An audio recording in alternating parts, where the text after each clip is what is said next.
Hello everyone, I'm Carly, and I've never given a book a 1-star review, but honestly, I probably should have by now. And I'm Sam, and there's a good chance that I may have done it on accident. And welcome to Read Receipts with Carly and Sam, our brand new book-based podcast covering all the latest hits and some stories off the beaten path. With a few fun and exclusive episodes mixed in between. Sam, do you ever notice how we only ever talk about the internet's most popular books? Do you mean like the kind of books that it seems like nobody has anything bad to say about? Those would be the ones. Well, I have a theory, Carly, that every book has a bad review out there somewhere. And I think today we should really get into that. Are we talking about 1-star reviews? We're talking about 1-star reviews. I think today we need to get into some of these 1-star reviews of some of these books that may be pretty popular, that there are people out there that don't really like them. And maybe some of the books that we all kind of agree maybe deserve a 1-star. Today, Carly and I are going to be reading each other 1-star reviews of some of the books that we've read and testing each other's book knowledge to see if we can tell which book belongs to which review. A game, you say? We love a game. We love a game! Okay. Are you ready to play our game? Are you ready? I'm so excited. I love trivia. How do you think you're gonna do? I feel kind of hopeful because maybe 80% of these are going to be books that I've read slightly more recently, like maybe in the last year-ish. I'm going to say, because we have 10 picked out, we'll see if we read all 10. Yes, we each have 10 picked out for the other person. Yeah, so I'm going to say I can get 8 of them. Wow. Okay. I'm really tired though, so I'm scared. Maybe my brain might not be functioning at its highest abilities, so. I'm really nervous. I think I'm going to be lucky to get 8. If I'm being honest. I really tried to pick ones that, like, to me seemed like it was giving plot information because I haven't read all of the same books that you have. Sure, of course. But part of me is like, if I did my job right, she will get it. She'll get them, yeah. I'm shooting low. I think I'm going to get 4. Okay. I think you can get 4. Okay, are you ready? Yes, okay. Here's my first one. The characters are all cringy. From the tall, dark, brooding love interest to the main character who spends most of their time getting hurt and being useless with good intentions. Okay, is it Fourth Wing? It is! I was like, I don't know if I need to know the exact book, but I assume it's at least Empyrean. It is, yes. It's exactly Fourth Wing. Because I was going to say, if it's a specific one, I would have thought that relates a little more to Iron Flame. A lot of the 1-star reviews for Fourth Wing specifically, and I'm sure the others in the Empyrean series, were tied to a lack of originality, which we get a lot of, obviously, with young adult and young adult adjacent fantasy books. Mm-hmm. And repetition, specifically with the sex and sexual-based scenes. Yeah. So a lot of the 1-star reviews were kind of related to that, which I also really like Fourth Wing, but I kind of understand where people are coming from when they say that. Yeah. Although, I mean, that's what you get when you read it's something like that. It's part of the experience. Yeah, it's kind of part of that genre. Yeah. You know? And they have their time and place. They are important for plot and, like, relationship building reasons. To each their own. Okay, Yeah. Do you have one for me? Yes, I do. I actually, for this one, I picked out 2, so I'm trying to decide which one. Here we go. Maybe if I was a teenager or got a lobotomy, I could handle the repetitive writing, the sexism, mocking of anyone that's different, the if you know what I mean during the first half of the novel. Yes, author, I know what that character means, but as the author, please spell it out for me. Paint me a beautiful literary portrait. The second half was littered with her hair is down, she's beautiful now. The girl is sick, and this is your focus? So that one didn't have a whole lot of plot information. Oh. I think that's why I added a second one. The girl is sick? Yeah. Her hair is down. She's beautiful now. Oh my gosh. Now I think I'm struggling with what books have I read. Now I'm like, what book would even fit? Here, do you want me to read the next one? Okay, yes. This one does include character names, but I'm going to assume that that's not going to ring a bell for you, so I'm just going to go ahead and say them, if that's okay. Okay, this one was different than the movie, and I think the movie did a better job with this storyline. I like the move to the early 2000s and the character development of Landon Moore. Also, Jamie is more than a good girl and a one-sided character in the movie, while in the book, she felt kind of flat. It felt like a teenager with the emotional intelligence of a teaspoon was dating a 70-year-old woman. Their romance really came out of nowhere for me. Movie did it better, hate to say it. Oh my gosh, I am like high-key blanking on this. This is not a good start for me. Good thing I aimed low. I almost was like, maybe when she says the name, I'll recognize it. But those are such generic names. Right, that's why I was like, I don't think it's gonna matter. Yeah, I mean, you're so right. At first I was like, no, don't tell me because I'll get it immediately. But you are so right. Those are such generic names. Do you want a hint of the genre? Okay, sure. It's a romance book. I had a feeling. It was a romance because I was like, those are going to be the hardest ones for me to get, I think. Ironically, I picked this because I recently was talking to my mom about rom-coms, and she listed this as a movie that I should see. But in retrospect, in reading these reviews, I don't think she remembers that rom-com stands for romantic comedy. It sounded very much like it was... Is this like a drama? Yes. And from the reviews, people were complaining about like emotional manipulation and things like that. Oh. So I will say there's an author that I feel like maybe is more known for that, and that might lead you to the right answer. What book? Emotional manipulation? Is this a Nicholas Sparks book? It is. Okay, we're getting somewhere, We're getting people. somewhere, guys. Is it A Walk to Remember? It is! You did it! I did it! It took a while, but I did it! I got it. Yeah. Okay, I see now. Now it's making sense. Like, oh, her hair is down. Yes, I understand. Now She all apparently the is sick. references. Yeah, she is sick. Yes. I did, in fact, read and watch it when I was much younger. Mm-hmm.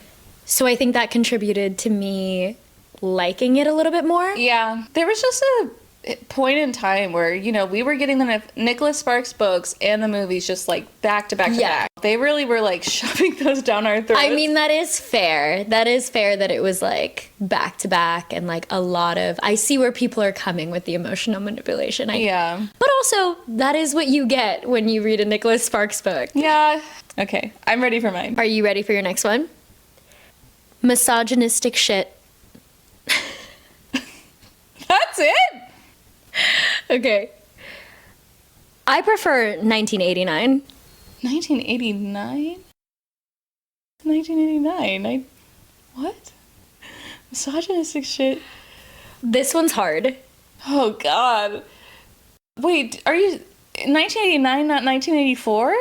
The review? Is it really meaning 1989 and not 1984? I'm like, what is 1989 referring to? I prefer 1989? I can't think of anything that... Isn't that the Taylor Swift album is 1989? It is. Oh, okay. Is this... Hold on, okay. Oh, okay. I think I know maybe now why they said that. Now I'm trying to think of, like, album names that might be books.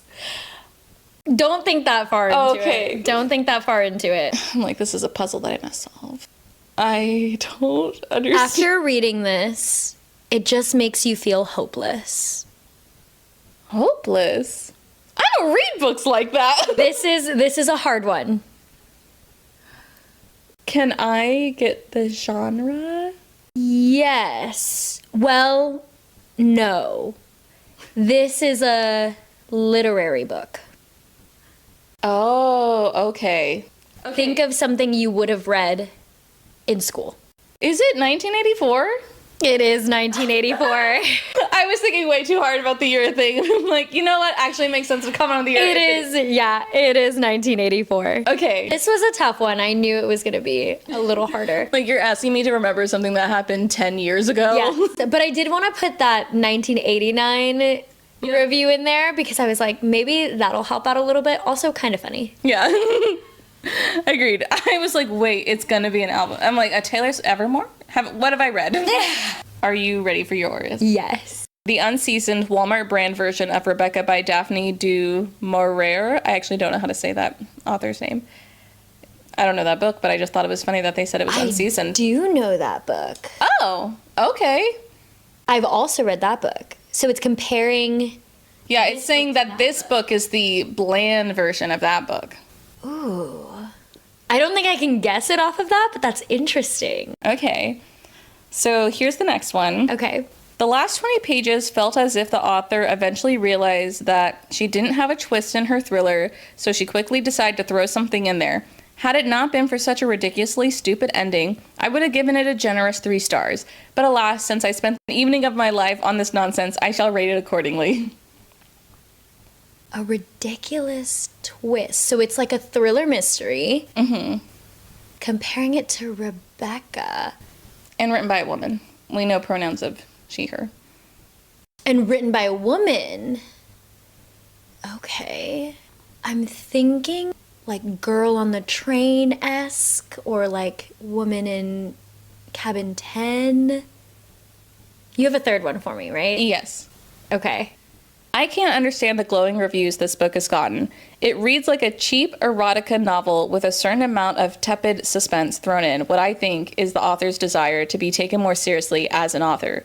Well, to me, she has failed miserably. I predicted the supposed shock ending the second the pathetic, selfish, and frankly borderline certifiable protagonist started reading Blank's manuscript.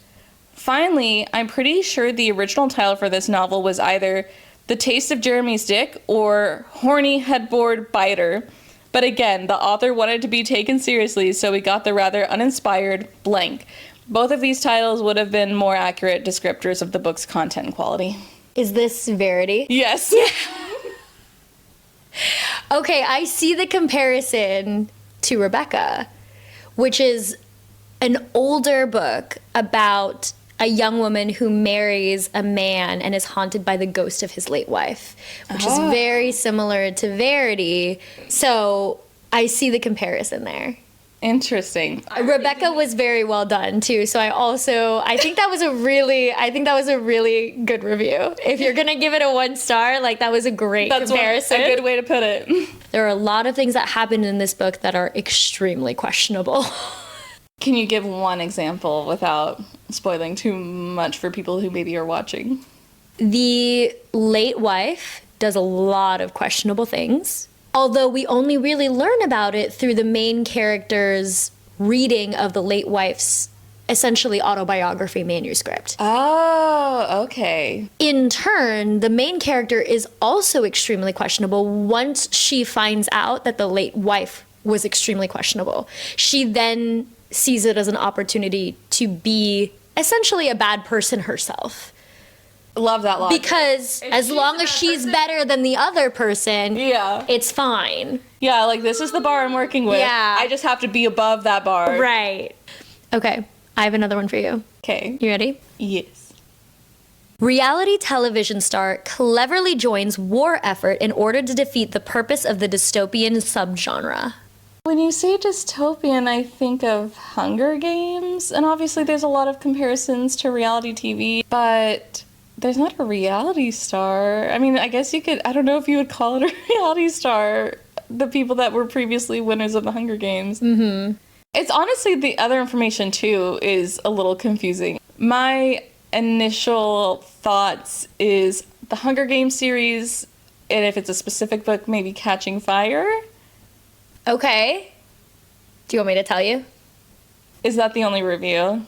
That's the only one I have. I would focus on it saying television star, war effort, dystopian subgenre. Television star, war effort, war. Wait, no. I should have known. I'm not that good at trivia. Gosh. These are hard. Now that we're doing it, it's hard. Yeah. Go with your gut. I'm gonna say Catching Fire, I guess. You were so close. Is it Mockingjay? It's Mockingjay. I almost changed it to Mockingjay. I should have. I was like, it's gonna be the true war. It's Mockingjay when she's having to film all of that stuff for their war effort. Man, I literally at the end there was like, Mockingjay might make more sense because it's more literal war. Yes. Oh, Yeah. I should have done it. Okay, the next one for you, I have written down to best advice I can give about this book. Let's all collectively pretend it just never happened. After rating the second book 2 stars, I can say that it was bearable compared to this one, especially the ending.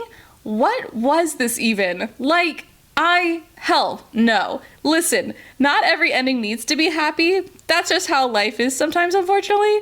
Just because everybody wanted it, however, it has to be logical at least and fit into the entire topic, content, and storyline. That being said, double it and give it to the next person in addition to all the plot inconsistencies. I have nothing else to say about this disappointment. No further comments, at least for now.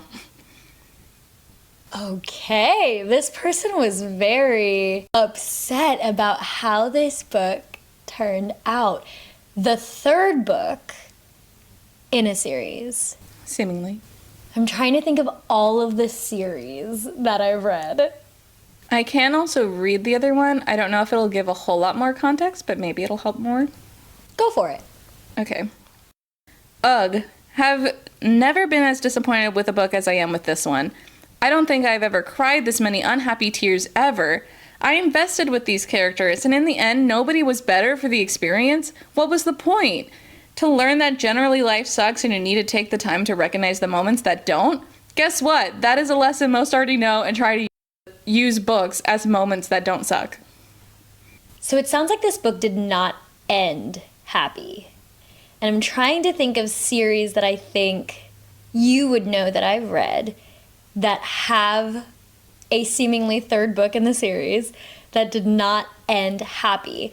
My gut reaction is the Divergent series. So I think I'm just gonna say, is it Allegiant? It is Allegiant. Okay. I think I am in that camp that did not appreciate Allegiant as much as at least Divergent. I think from the start of the series towards the end, it was almost a downhill trajectory for me, which was unfortunate because I did think Divergent had a lot of interesting plot points. I think it could have gone somewhere. Yeah. And it just sadly didn't. Yeah. I know a lot of people's critique of the Divergent series in general has to do with they kind of feel like it's a bit of a copy of Hunger Games without really having much to say, you know, from a social perspective. Spoiler warning for the ending. Doesn't the ending end with the main character dying? Yeah. And that, which is, I mean, in some ways is kind of interesting in the sense that you never see that happen, I feel like. For sure, you don't see it happening, but the way the main character died in this third book was not it. Primarily because it didn't need to happen. Not only was it unexpected, but it didn't need to happen, and the way it happened was random. She was put in a situation where she could have died, and it was almost self-sacrificing, but she was fine. And then she happened to die after that. It was that situation where, okay, maybe if it had happened the first time, that would have been okay. But the second time, after she had already survived something that would have probably killed her, to then kill her with something lesser, not the move. Yeah. I think I have a good one for your next one. I hope you'll get it, but it's mostly funny. Okay. The misery I could not help but feel while reading this book. The misery. The misery I could not help feel while reading this book. Like, what? Misery. Misery, all caps, not all caps. Misery. Please not. Sorry, misery reminded me of mystery. I really have no idea. Do you need maybe a genre? I will take a genre. This might help. I've never read it, so I don't know if that might give you a slight hint as to what book it might be. I think, having never read it, that it is a fantasy romance. I don't think this author is known for their fantasy romance. I think they typically do romance. Are you telling me this is another Rebecca Yarros? Wait! Don't. Wait. No, wait, you said you didn't read it. I've never read it. Wait. Is it Powerless? It's not. Oh, damn it. I don't know. What else have I read? Maybe you should just tell me. It's Bride. What? It's Bride. Her name's Misery. Her name is Misery. Oh, I would have never guessed. It's still kind of more in the romance, but it's like a romance set with fantasy. Yes. Like, a werewolf. Wanted to find vampire. a way to make it clear that I thought that it was different from what she normally does. Yes, That this isn't typical of Allie Hazelwood. Yeah. Oh, I didn't even think. Yeah. Because at first I was thinking maybe it would be a romance book, and then when you said fantasy, I just completely left. It is, it's an in-between, and it's very punny. This review felt very punny. Also, it was not with a K, and I don't know if that's a reference to the fact that there are werewolves in this book. Nodding. Wait, what is the whole review again? The misery, all caps, I could not, all caps, help but feel while reading this book. You're telling me the knot has a K in it? Yes. Damn. I'm so mad at myself that I'm just so tired. I feel like if I wasn't so tired, I could have gotten that one. Because that's really clever. It was clever. Okay, whatever. That's okay. All right. So I do only have one for this one. So this is kind of... Okay, here we go. Ugh. I love the opening. Then the only interesting character went missing, and I was forced to endure 100 pages of Q whining about how extra special and oh so perfect she was. The only interesting character? Mm-hmm. Went missing. Mm-hmm. And then this person had to endure how special this character was. Another character was whining about how special and perfect she was. The missing character was. Yes. Oh. I'm thinking mystery thriller just because someone's missing. Mm-hmm. Is that close? Mm-mm. Oh, interesting. Okay, that really makes it a little bit harder. Someone goes missing. Another character is talking about how much they miss this character because this character was oh so perfect. Mm-hmm. Very on a pedestal. What books would have this sort of shrine dedication worshiping another character? I'm going to take a shot in the dark.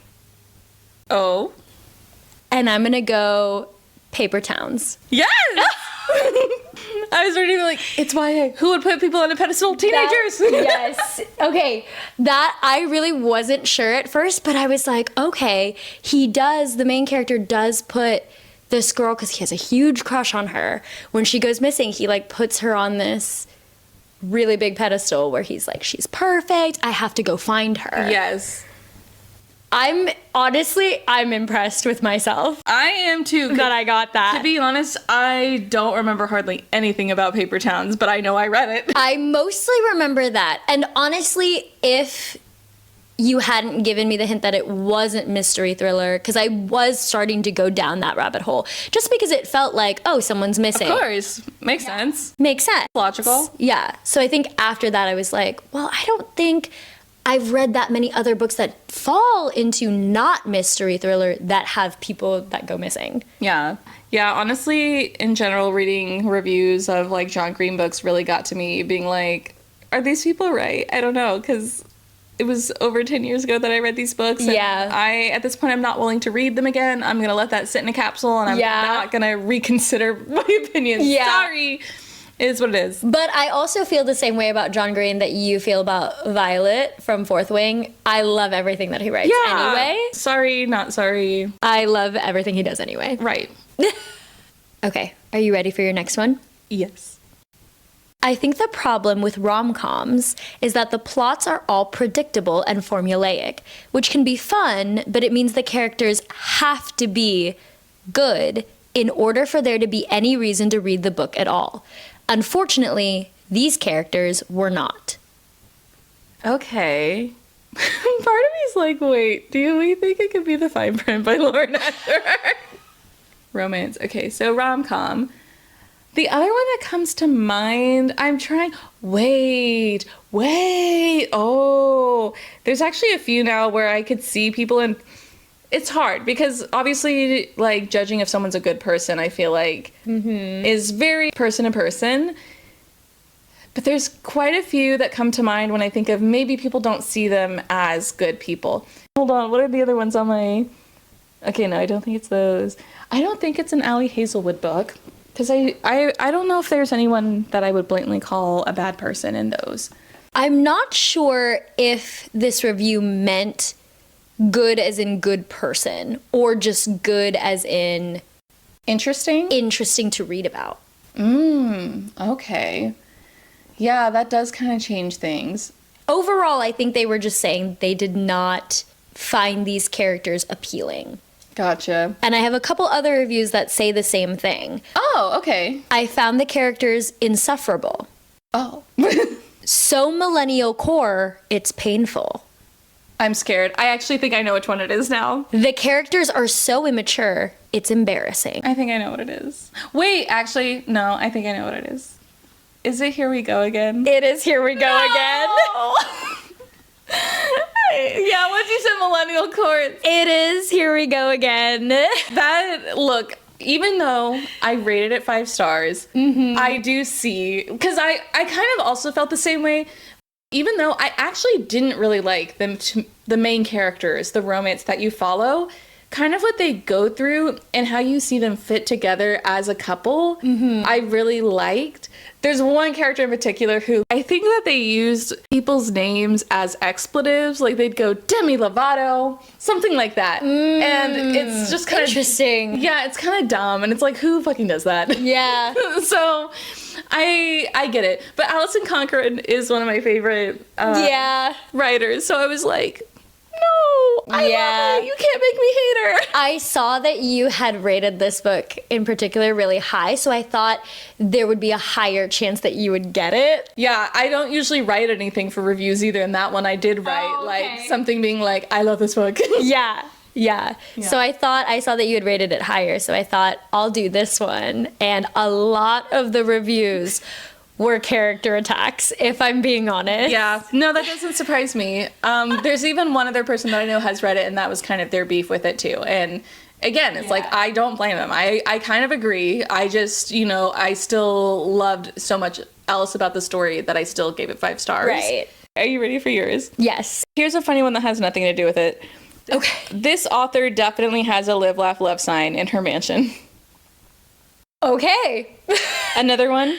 If you created a drinking game out of every time she mentions a man smelling like ginger, your liver would leap out of your throat. What? Don't you love it when the only personality trait of the MCs have is that they got dumped? Okay. We're piecing it together. Last one. This is a longer one, so this has more of a telling thing. Okay, perfect. So this was perhaps the shittiest book I have ever read. Oh. The blurb should read, 2 people settle for each other when they are dumped by their fiancés. They bond over their mutual awkwardness, lack of ambition, inability to set boundaries, and together they embark on a weed-fueled journey of bizarre delusion and toxic codependency. Maybe tonight, as a solace, God will let me dream about slapping Daphne with a raw chicken breast. No one cares about your readathon. Is this funny story? Yeah. Not the live, laugh, love. Yeah. Okay. I liked it. Yeah, I know that that's kind of one where I feel like that's a little bit more of a divisive one. Some people really liked Funny Story and some people didn't really. I think so too. I think people were fairly divided on this. And I understand that the review was very focused on how these 2 people were kind of just thrown together because they were bonded over both having been dumped by their respective long-term partners. So I understand that it seems a little far-fetched and maybe out of nowhere, and maybe like this wouldn't actually be able to happen in real life. But that's what reading's about. But that's what reading's about, right? Yeah, that's the fun of it. Okay, here's another one for you. Okay. I had been led to believe that this book was a work of serious fiction, taking a look at celebrity aging, relationships, sexuality, and race politics of old Hollywood. But while it may be, it could have been in the hands of a different author, this author lacks both the historical imagination and the skill to imbue emotional gravitas. That's Seven Husbands of Evelyn Hugo. It is. And I completely disagree with everything that said. It is. I'm literally like, are you kidding me? Sorry, but I don't agree with that at all. I loved Seven Husbands. Yeah. It's incredible. I literally am scared to read another Taylor Jenkins Reid's books because it ruined me. I don't know, there is just something about it. I really love the way that it almost feels like an autobiography. Like, you finish the book and are like, I want to look these people up, but they're not real. It is just, it feels so real. It feels also possible. It is just, it's crazy. I'm very intrigued by this review because a lot of the reviews that were 1-star reviews were kind of modeled after this one. Not in a literal sense, like I think the people modeled their review over this one specifically. But this one kind of encapsulated all of those other reviews, which say that the book lacked a lot of accurate representation when it came to situations of aging, sexuality, race, things like that. So I thought that was really interesting. Yeah, I guess in that perspective, I wouldn't, have a full understanding of those specific depictions. Like, I can't speak to all of them, but as a queer woman, I don't know. And I feel like it's kind of hard to really say exactly how accurate that was, considering it takes place also in a different time. We have very different rights and ability to live our lives than people did in the 1960s or whenever exactly that stuff happened. So I don't know. I guess from that perspective, it's like, I can't really speak to that. And then also I can't speak, then there's the fact that she's a woman of color, Cuban American, I think. Right. I'd be curious to hear more specific information on that. I'll have to read it and see. All right. So let's do this one. Okay. Did anyone else notice that the ultimate message of this book is that a disabled life is not worth living, even despite a caring family, endless wealth, the best medical care, and by the end of the book, a devoted, loving, romantic partner? For a while, I was enjoying the story, but by the end, I was deeply distressed about the moral and ethical implications of the book's ending. The book juxtaposes an adventurous, athletic, and sexually active lifestyle with life in a wheelchair, and decides that life in a wheelchair is not worth living. For those of us with close friends or loved ones with similar disabilities, this is a disturbing and morally callous ending. This is me before you. It is. Yeah. I was kind of surprised because I was like, that sounds familiar. And then I looked it up and I was like, yeah, I remember seeing the commercials for this book because I remember it's post Hunger Games because the guy who plays Finnick is in it. Yes, and he is the main character. Yeah, I was intrigued to watch it. I never did, but I was intrigued to watch it because Finnick was in it. Yeah. He does a great job, and if you're a Game of Thrones fan, Khaleesi is the main girl. Right, yeah. So, some pretty big name actors are in it, and they do an amazing job in the film.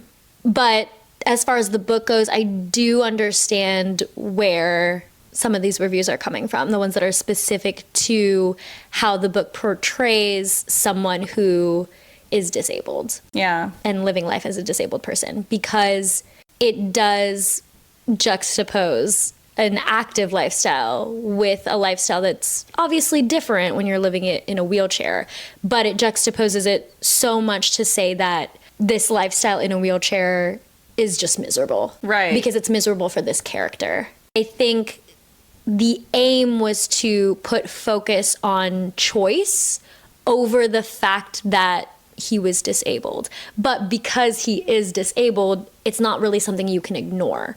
Mm-hmm. And so obviously the criticisms, and as an able-bodied person, I can't really say how I would feel about this because I don't belong to that community. And I can't say how harmful it is to that community because I don't belong to that community. But I think the fail there on the author was the fact that they were trying to say something more about choice and about how your life should be your choice and the things that you do with it should be your choice, but they put this background of this character being disabled. And so it's hard to not form the connection of, oh, this character is disabled and they no longer have the will to live. That must be how all disabled people feel. Mm-hmm. Which is obviously incorrect. So, and doesn't represent the community very well. Mm-hmm. So I think that was also a big issue with this book and this story. Mm-hmm. The love story, though. I know. I was like, but in the commercials, they seem so But the love story. Well, we might have even more to talk about in a similar vein when it comes to societal topics, big societal topics, with this next book that I have for you. Oh, boy.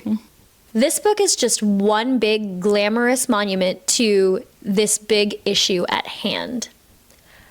I saw a girl who did this because boys were mean to her.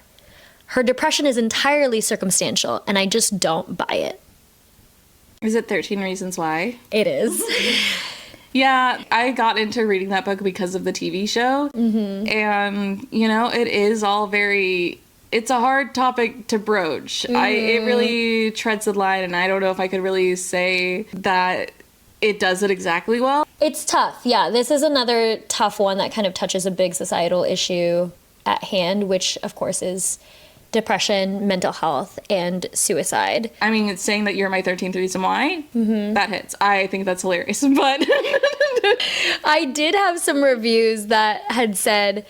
Not to mention, Clay is the only guy on her list that didn't fuck her up. He's the narrator, of course. Yeah. What a slay that it's like, you're my 13th reason because you actually did nothing wrong. From what I remember. I actually think the rest of mine are all on the lighter side. Okay, perfect. Did the author receive a bonus for every adjective used, or did every single item in this book require further description? Also, I'm begging authors to stop spelling normal words like Utah names to make it seem more creative. Grandpa and Grandma does not give you any world-building cred. And to note, Grandpa and Grandma are not spelled the same way that we spell them. Oh, okay. Interesting. Yeah. Would you like another? Yes. Cannot believe I actually finished this book. I kept thinking my questions would be answered, but they never were. I still am confused about 60% of the plot. It is so frustrating to read something where the characters won't just communicate and tell each other things. Why do we still not know literally anything about this character's past after a 730-page book? What the fuck? This book pissed me off. The world building was way too much and dense, like give us a break. Also, she could have cut off half the book. Don't read this book for the romantic plot because it's not even good. Or the fantasy plot because that's not good either. Okay, so we know it's romance and fantasy. Uh-huh. And that the world building is not good. But over-exaggerated. Because the first review had said that words are spelled not the way we spell them. Mm-hmm. Which initially had me thinking fantasy anyway. Yeah. And questions not getting answered. Questions not getting answered. Yeah, that was how it started. Cannot believe... Or I kept thinking my questions would be answered, but they never were. And the only one that really comes to mind is When the Moon Hatched. I'm sure there are others. But I think I'm going to go... Oh, but I don't know if you would do a book that we read together. But I can't think of another one. Is it When the Moon Hatched? Yeah. I see that. Yeah. I don't think we really need to get too much into how we feel about it. What we said. We've said what we said. If you want to know, go back to our first episode and give it a listen. It's there. I have another one for you. Men are so dramatic for no reason. Love it. This main character is a little bitch. And that's pretty much all I have. That's it? Yeah. Okay, let's see. I can't even... This makes me think that that it's from a man's perspective. I love those statements as a whole. I thought you might. Yeah. To be honest, most of the reviews said pretty much this. Really? It really boiled down to how whiny this main character was and how his whole purpose in this book wasn't well thought out. Okay. I can give you a little bit of an extra hint that the point of view could be called ensemble. But I would say that this is definitely the main character. These reviews are about the main character, and you can consider this person the main character. Okay. I can give you another review if you need it. That may be a little bit more obvious. Okay. The revenge plot was not it, although it did start to get better once he started to pretend he was crazy. Pretend he was crazy? You may not have read it in a while. Is it a Shakespeare play? It is. I don't know how I was like... It is. Is it Hamlet? It is. That makes a lot more sense. A lot, and I mean a lot, of the reviews had said, Hamlet is a whiny little bitch. He kind of is. But I did like that one review that said, it kind of got better once he started to pretend he was crazy. Yes. At least it's something. At least we got something from it. He's making a choice. Love to see it. All right, here's our next one. This book is pointless. Nothing happens in the entire book. The characters just talk, drink, and cheat on each other. I would rather have gone to root canal than read this book. It was for class. Anyway, I recommend this book to no one. Okay. Would you like another? Talk, drink, cheat on each other. And I read this book for class. Okay, yes, give me another. Okay. This is a book of a man who lost the girl he loved to a richer man, so he made a fortune and spent it on the parties to gain her attention and steal her back from her husband. In short, this is a my dick is bigger than your dick kind of book, and for that it became a classic. Is this The Great Gatsby? Yes. It really is a my dick is bigger than your dick competition. When you read that line, I thought to myself, it is The Great Gatsby, and it is correct. Yeah. It is a my dick is bigger than your dick competition. Imagine loving a girl and being like, I couldn't possibly say anything. I'm just gonna hope that she shows up one day if I just throw the biggest... If I just throw all of these parties. If my life is just so interesting and I'm just cool. gonna, yeah. What a use of your money. But also, has any man ever thrown a bunch of parties to try and get my attention? Yeah. Where are my parties? It's always, what you doing? And I'm gonna throw a big lavish party. Maybe you should stop by. I'm gonna reach for the green light across the river towards where you are. Okay, are you ready for your next one? Yes, I am. Despite some interesting twists and concepts, it betrays a utilitarian sense of plot and world building in that it expands the story only a little. This is the weakest entry in the series. Entry? Okay, so it is a series. And plot twists and turns makes me think it's along the mystery thriller genre. I'll give you a little bit more specific. So it's fantasy, but it's young adult. I think a lot of people don't understand that this is fantasy. Really? And I can expand on that a little bit more once we talk about what the book actually is. Okay. Why I feel that way. A young adult book that people don't realize is fantasy. And not a lot happens. Like, there's some twists and turns, but otherwise not a lot of development in the plot. And a lot of people have said that this is the weakest book in the series. The most forgettable. Is it a Harry Potter book? It is. Okay. Oh man, this is interesting that people think it's a weak Harry Potter book. Mm-hmm. Which one do I think could be the weakest one? I mean, I would think that the early ones would be I don't know, it's kind of hard because the early ones obviously got people into it, but also I feel like it gets better as time goes on for the most part. Mm-hmm. I'm gonna say Chamber of Secrets.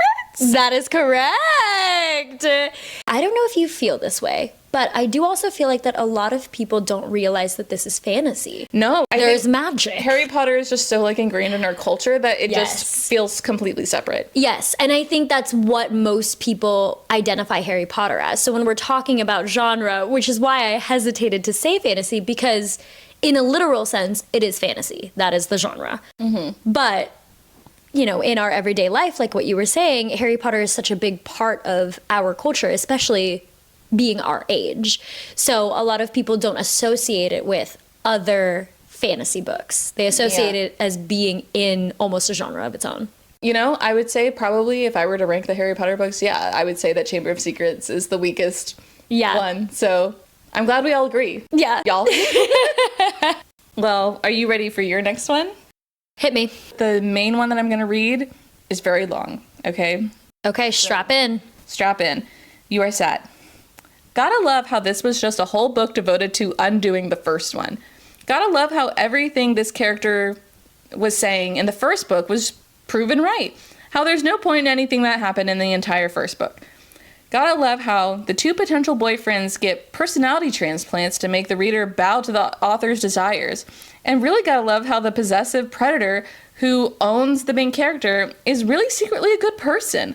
Gotta love how the one who owns her is portrayed as the great liberator who gives her so much freedom because he tells her she has a choice before dictating her life to her. Gotta love how the control he has over her is just ignored so he can be the tortured, perfectly destined love interest. How we're supposed to believe he has any respect for the main character's autonomy while he still, once again, owns her. How every wrong or even inexcusable thing he does is justified away. How when he says, "She's mine," or threatens other men's lives for invading too close to his territory, the possessive issues she had with the original boyfriend somehow never seem to occur. Not buying it. And that's not even to discuss the obvious ploys, the extremely explicit content in a book marketed for a teen audience, or the quaking mountains, I'm sorry, but that just cannot evade ridicule, those two words, or the entirely flimsy motives and premises on which the entire story operates. So I'm thinking fantasy. Yeah. And it seems as though there's a love triangle. Mm-hmm. Off the top of my mind, I'm thinking either ACOTAR series or Twilight series. Oh man, this is tough. Because I really think it could go either way. But I think I'm stuck on either it being ACOTAR or Twilight. I'm thinking it could either be Mist and Fury, or I don't know which Twilight book it would have been. I don't think it would, I don't know. Ooh, this is tough. Here, I'll repeat a couple of lines. Okay. Gotta love how the control he has over her is just ignored so he can be the tortured, perfectly destined love interest. How we're supposed to believe he has any respect for the main character's autonomy while he still, once again, owns her. How every wrong or even inexcusable thing he does is justified away. Owns her. In either book series, it's not like physically owning. Mm-hmm. But the topic of like mating bonds is a lot stronger in the ACOTAR series than it is in the Twilight series. So that has me more inclined to say Mist and Fury over like New Moon or Eclipse.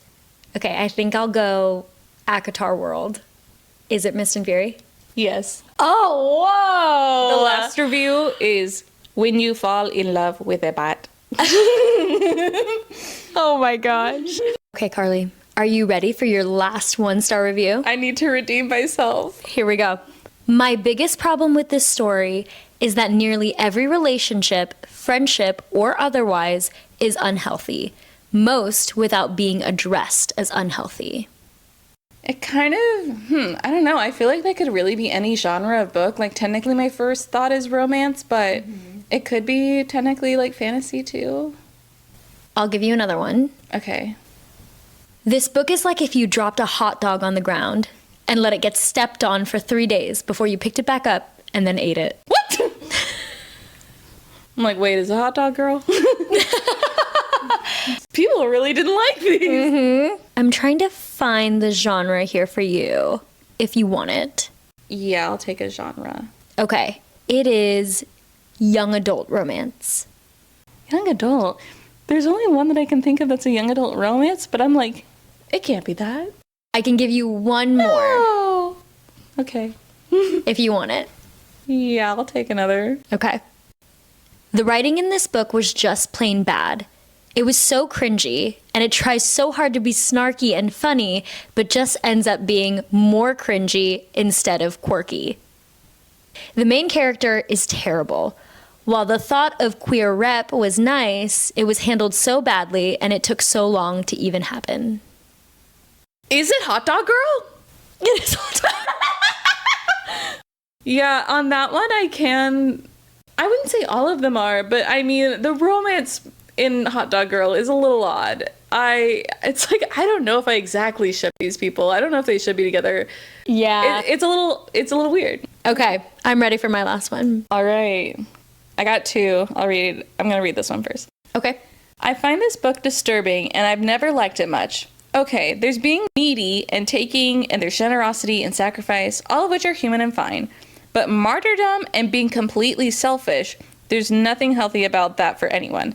I don't care how deep this book supposedly is, or what message it's supposed to have. I don't think it's about friendship or unconditional love at all. I would not give it or read it to any kid or person I know. I know many disagree with me, and I've heard/read a lot of their positive opinions, but I don't agree with those that are enamored by this book. It does have some pretty pictures. Pictures? Pictures, and there was mention of a children's book. Like, mention of kids. So it has to be young enough that, like, a kid could read it, or that you would want to read it to a kid. I'm thinking maybe something that I read in middle school? Maybe like Giver vibes? But did the Giver have pictures? Pictures is really throwing me off. Okay, give me another one. Okay. Easily the most vile children's book ever written. Okay, children's book. For reasons eloquently stated by about a zillion other posters here. I remember my grandmother, whom I disliked. Yeah, some kids don't like their grandparents, it's true. Used to push this book on me as a terribly deep and beautiful and something I should really think about. And you wonder why I didn't like my grandmother. My mother thought it was a piece of shit too. Anyways, it's a vomitous book, always has been, and I'm glad there are other people who think that it is. When I was a kid, it was held up as the ne plus ultra of depth and beauty in children's literature. God help us if that's true, but luckily it isn't. If you want a proper story about self-sacrifice that won't make you want to go out and take a poleaxe to every tree within a 5-mile radius, try The Fire Cat. Is this The Giving Tree? Yeah. I forgot that it outright says a tree at the end. I had some inkling after it was confirmed that it was a children's book and that it was about self-sacrifice. I was like, is this? Mm-hmm. And then you said the thing about the tree and I was like, this is. Yeah. Honestly, in this one was, I think, the most interesting one where I was like, these people have some good points. The reason why a lot of parents give it to their children, right, is like, you need to be more grateful. Mm-hmm. But also, the tree is allowing all of this to happen. It's like, you as a parent are allowed to, like, you know, parent. So I have similar complaints with this book. And I think a lot of parents, like you said, give it to their children or praise it in a way to say not only that you should be grateful, but also to say to other parents, this is how we should be treating our kids. Like, we should want to give them everything. We should want to be self-sacrificing. Mm-hmm. And I'm speaking on this as someone who isn't a parent. So because, again, I don't belong in that community. But I do think there are no boundaries in this book, especially with the way the kid is portrayed. Like, I understand being a parent and providing for your child no matter what they need, because that's your job and your, you know, desire as a parent, especially if you have a good relationship with your kid and you love your kid so much. I get that. But also, this kid, brat. Yeah. Everything is handed to this kid by this tree. Right. You know, there isn't a lot of thankfulness. There isn't a lot of forethought or redemption for the circumstances of his actions. Yeah. There are tough conversations. You can't be your child's friend 100% of the time. It can't always be giving. Exactly. Yeah. It's like a common meme, I feel like, online, that it's like, anytime you try to tell and this is not my mom would never do this, but anytime you tell your mom, like, so I'm just like, Mom, I'm not talking about you. Mom, I'm not talking about you. You know I'm not talking about you.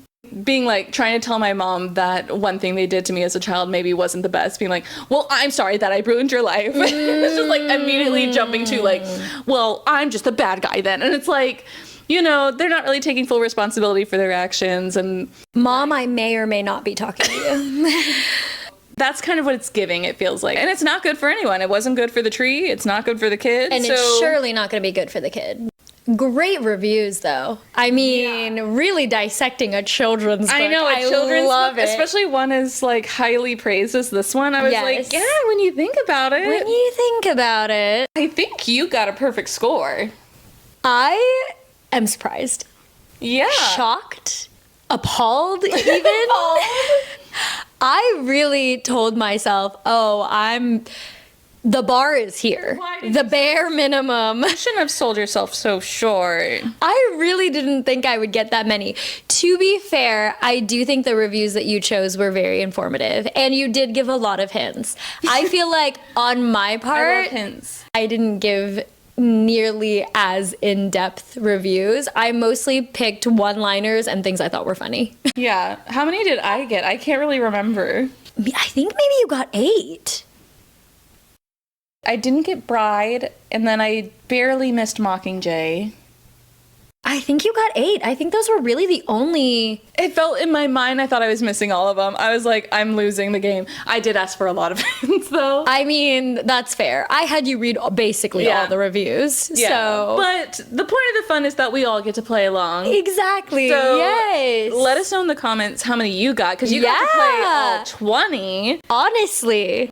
Just a reminder, our next episode, our book club episode, we will be reading and reviewing Sunrise on the Reaping by Suzanne Collins, a young adult science fiction, dystopian, fantasy, whatever you want to call what it is to be in the Hunger Games universe. That's what it is. You know that.